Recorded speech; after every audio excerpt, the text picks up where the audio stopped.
थाना प्रभारी पर आदर्श महिला एवं बाल कल्याण संस्था की राष्ट्रीय अध्यक्ष ने लगाया आरोप। महिलाओं और बच्चों के अधिकारों के लिए कार्यरत आदर्श महिला एवं बाल कल्याण संस्था की राष्ट्रीय अध्यक्ष रेखा राणा ने सादाबाद थाना प्रभारी पर गंभीर आरोप लगाते हुए उन्हें मुख्यमंत्री योगी आदित्यनाथ के मिशन शक्ति अभियान की अवहेलना करने वाला बताया है। प्रेस कॉन्फ्रेंस के दौरान रेखा राणा ने बताया कि सादाबाद क्षेत्र के गाँव नारायणपुर बाद निवासी राहुल कुमार नामक युवक के साथ अन्याय हुआ है। आरोप है कि राहुल पर गांव के ही हरि किशन पुत्र सुनहरी लाल और करण पुत्र ओमवीर निवासी लाटीपुर कोटला ने गंभीर हमला किया। पीड़ित की शिकायत के बावजूद थाना सादा बाजार के प्रभारी योगेश कुमार ने न तो उचित कार्रवाई की और न ही आरोपी के विरुद्ध सख्त कदम उठाए। रेखा राणा ने यह भी आरोप लगाया है कि जब संस्था की महिलाएं और वह स्वयं पीड़ित को न्याय दिलाने के उद्देश्य से थाना पहुंची तो उन्हें धमकी दी गई कि संस्था को बंद करा दिया जाएगा। उन्होंने जिला प्रशासन से यह भी सवाल उठाया है कि सिर्फ 2 स्टार वाले दरोगा को किस अधिकार के तहत थाना सादा बाजार का चार्ज दिया गया है, क्या यह नियमों के अनुरूप है। उन्होंने जिले के वरिष्ठ अधिकारी से इस पर स्पष्ट जवाब देने की मांग की है। जो अभी मैं कर रही हूँ वो थाना कस्बा इंचार्ज हैं और आपके थाना सादाबाद के जो इंचार्ज आए हुए हैं अभी योगेश कुमार, उनके लिए कर रही हूँ। हमारी कुछ महिला भी परसों गई थी इनको न्याय दिलवाने के लिए, तो मैंने भी अपना पैड पे भेजा था लिख के उनका मेडिकल के लिए, तो उन्होंने उठा के इनको ही बंद कर दिया। हमारी महिला गई उनको बदतमीजी बोले। क्या मामला कुछ भी नहीं था, इनका तमंचे से बट पे थोड़ा चोट आई हुई है इनके सर में और गले में फांसी का फंदा लगाया है। तो मेडिकल भी उनका कराया, वो भी उसमें भी चोट आई थी। इन्हीं के कोई वहाँ गांव के ही हैं, बहुत बदमाश भी है। 2022 में उसकी तमंचे की फैक्ट्री थी उसकी सैफों में। इनका कोई पुराना विवाद था? हाँ, इनका पहला भी था। 1 साल पहले मैंने तब भी फैसला कराया था इनका। अब जो उस दिन उसने अचानक सुबह 19 तारीख में किया, रात में 1:30 बजे मेरे पास आया। मेरे कार्यालय में आके मुझे धमकी दे रहा था। उसके कमर में तमंचा लग रहा था, वो भी मैंने थाना इंचार्ज को दिखाया। मैंने ये ऐसे आके रात में मुझे धमकी दी है इसने, तो उन्होंने उस पर भी कोई FIR वगैरह नहीं की। उसका नाम हरि किशन है। इन्हीं का जो मैंने इनकी मदद की थी ना, उसके लिए मुझे धमकी मिली है। रहने वाला कौन से गाँव का है? बात का है बाद नारायणपुर। एक उसमें करण है और एक आपका ये है हरि किशन। पुलिस ने कोई कार्रवाई नहीं हुई? नहीं, कोई कार्रवाई नहीं हुई। और वहाँ हमारी महिला गई थी तो महिला कांस्टेबल बुलाई थी उन्होंने हमारी महिला को अरेस्ट करने के लिए। तो अभी तक तो ऐसा सादाबाद में कोई भी नहीं आया। सादाबाद में क्या, मैं हर ज़िले की कह रही हूँ, किसी भी ज़िले में तो किसी भी अधिकारी ने हमारी महिलाओं को बदतमीजी करके भेजा है वहाँ से। अभी आपको क्या न्याय चाहिए? न्याय हमें जो चाहिए, जो बेचारा मेहनती है, एक बेलदार टाइप का है बेचारा, इसको न्याय चाहिए। मैं इसको न्याय दिलवाना चाहती हूँ। और जो दोषी हैं, जो तमंचे की बट दिखा रहे हैं सादाबाद में, खुलेआम दमंगी कर रहे हैं, ऐसे लोगों को जेल भेजना चाहिए। अरुण कुमारी नाम है मेरा। ये क्या मामला पूरा? ये राहुल भैया का मामला है। इनके गांव के ने 2-4 गुंडों ने आके इनके सिर पे चोट मारी है तमंचे से, गला साफी से दबाया है। ये अपनी वो समस्या लेकर हमारे पास आए थे, हमारी दीदी के पास, राणा दीदी हैं इनके पास। तो हमने उनकी हेल्प की।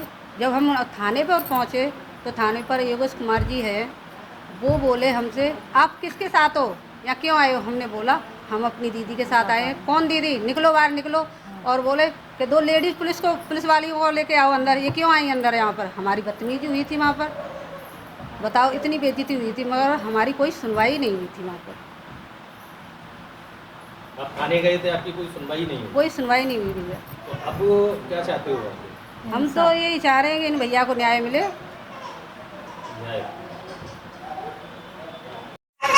क्या नाम है आपका? मेरा नाम रेखा राणा, कहाँ के रहने वाले हैं? सादाबाद। आज जो प्रेस वार्ता हो रही है, किस मामले में हो रही है? इसलिए हो रही है, थाना इंचार्ज योगेश कुमार अभी आए हुए हैं थाने पर। अच्छा, वो खुलेआम अपना देना लेना करते हैं। उस दिन भी पूर्व चेयरमैन से बात हो रही थी उनकी। क्या बात चल रही थी लेने देने की? किसी से मांग रहे हैं 6 लाख रुपए कि 6 में काम कर देना। वो बोले 6 नहीं दूंगा मैं। ये खुलेआम रिश्वत ले रहे हैं इससे? खुलेआम ले रहे हैं। और जब थाने पे तुम गई थी तमंचा का मामला आ रहा है, ये क्या मामला है? ये मामला है तमंचा का। मेरे घर पे आया था वो हरि किशन करण। आगे तुम्हें धमकियाँ दे रहा है? हाँ बिल्कुल धमकियाँ दी थी क्या उसने। धमकी दी है? धमकी दी थी मैं जान से मार दूंगा अगर इसकी राहुल की तुमने हेल्प की तो। उसके बाद में आपने कप्तान साहब ये फोटो है उस लड़के का, ये देखिए आप। कप्तान धमकी जो साहब दी है वो किस मामले में धमकी दी है? धमकी दी है मुझे इनके राहुल के मामले में। ये गरीब आदमी बेचारा, मैं इसकी हेल्प कर रही थी, मेरे पास तो जो भी आता है उसकी हेल्प करती हूँ मैं। मुझे 5 साल हो गए इस संगठन से जुड़े। धमकी किस तरह की धमकी दी है? धमकी उसने जान से मारने की दी है और उसमें पूरा सहयोग थाना इंचार्ज कर रहे हैं उसका। तो इस मामले को लेके आप थाने गए थे? हाँ जी मैं थाने गई थी। थाने वालों ने क्या बोला था? थाने वालों ने, मेरी महिला भी गई थी, उनको अरेस्ट करने के लिए महिला कांस्टेबल और बुलाई थी उन्होंने। बोल रहे थे 2-3 महिला बुलाइए और हाँ उनको बंद कीजिए। तो मैंने पूछा सर क्यों बंद कर रहे हो आप, तो कोई जवाब नहीं दिया उनने। वो चुपचाप रह गए थे। इतनी देर में मैं अपना गुस्से में मैं अपनी निकले आई थी। यानी आपकी बात का कोई संज्ञान नहीं? हाँ संज्ञान नहीं है। और ये कह रहे थे संगठन में कोई पद नहीं होता है। अभी तक मैं डीएम साहब से भी अपने कामों के लिए भेजती रहती हूँ, डीएम साहब तुरंत काम करते हैं। एसपी साहब हैं, सभी लोग हमारा पूरा मान सम्मान करते हैं। 5 साल में किसी ने भी हमारे मान सम्मान को ठेस नहीं पहुँचाई। इन्होंने इतना मान सम्मान को ठेस पहुँचाई है, वो मैं जानती हूँ मेरे मान सम्मान को कितनी ठेस पहुँची है। अगर मेरे साथ में कोई घटना होती है उसके जिम्मेदार हरि किशन करण और थाना इंचार्ज योगेश कुमार ये रहेंगे सादाबाद। सर मेरा भाई मारा है। कहाँ पे? नारायणपुर बाद हमारे गांव में। क्या मामला था? इनमें कुछ मामला नहीं था। ये काम पर जा रहा था और ये स्कूल पर पकड़ के ये बैठे थे दुबके हुए, चोर की तरह निकले। मेरे भाई पर तमंचा से मारा है, वार किया, गले में स्वापी पड़ी हुई थी। कितने लोग थे वो? 4-5 लोग थे। गाँव के लोग हैं? हाँ गाँव के ही हैं। क्या नाम है उनके? हरि किशन और करण, बाकी के बाद गए थे। और मेरे पे भी, मैं दिल्ली रहता हूँ, मेरे पे भी हमला कर रहे हैं। तहरीर दी है फोन पे? हाँ दिया, कोई सुनवाई ना हो रही है। पुलिस क्या करेगी? कोई सुनवाई नहीं कर रहे हमारी। और गांव में आप लोग गांव में रह रहे हो? गांव में रात रह रहे थे। गांव में रात में 12 बजे चढ़ाई की हमारे ऊपर 10-12 लोगों ने। हाँ जी। इस चीज़ की पुलिस को बताया? हाँ 112 पर फ़ोन किया था, वो आई थी गाड़ी और काफ़ी देर में आई है, कम से कम 20 मिनट में आई है गाड़ी। और उन्होंने कुछ नहीं किया और ऐसे ही लिखा पढ़ी करके ले गए, कुछ नहीं बोला, ना देखने गए ना कुछ भी। आपका क्या नाम है? पुष्पेंद्र कुमार।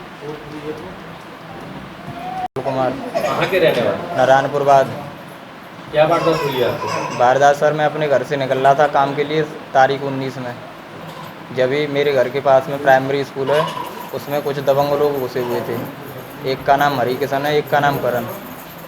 तो मेरे गले में स्वापी पड़ी हुई थी। एक ने तो मेरी स्वापी खींची, गला दबाया, और एक ने तमंचे की बट मारी। जो तमंचे की बट मारी उसका नाम था हरि किशन। फिर गांव वाले आए तो गांव वालों को देख के वो भाज के गाली गलौज करी और मुझसे ये धमकी दी कि साले तुझे ख़त्म कर देंगे। विवाद था आपका पहले? हाँ जी, ये करीब 2 साल पहले विवाद हुआ था। तो इसकी शिकायत आपने थाने में करी? तो उनकी शिकायत करी थी सर। थाने में कोई जो 2 साल पहले करी थी तो उसमें फैसला हो गया था, हमारी दीदी ने करवा दिया था। अब दोबारा तहरीर थी उनके खिलाफ? हाँ दोबारा तहरीर दे दी है, हमारी कोई सुनवाई नहीं हो रही है वहाँ पे। पुलिस वाले क्या कर रहे हैं? कोई सुनवाई नहीं हो रही है, कुछ नहीं कह रहे? कुछ नहीं कह रहे। तो आप क्या चाहते हो? हमें तो न्याय चाहिए। शादी का सीजन हुआ शुरू, जिसके लिए न्यू साड़ी रेडीमेड एम्पोरियम आपके लिए लेकर आए हैं एकदम फ्रेश स्टॉक, जहां आपको मिलेंगे डिजाइनर लहंगे 6000 से लेकर 60000 तक, वहीं हैवी डिजाइनर साड़ियां 2500 से लेकर 25000 तक और हैवी शॉर्ट्स एंड स्टॉल्स भी अवेलेबल। तो आज ही आए Shri new sari and emporium, Holi gate, Mathura. Wedding collection में बहुत सारी नई चीज़ें हमने ऐड करी हैं। न्यू फैब्रिक्स, ऑर्गेन्जा, चिनोन और आपके नेट के अंदर काफ़ी डिज़ाइनर कॉन्सेप्ट अभी नए आए हैं।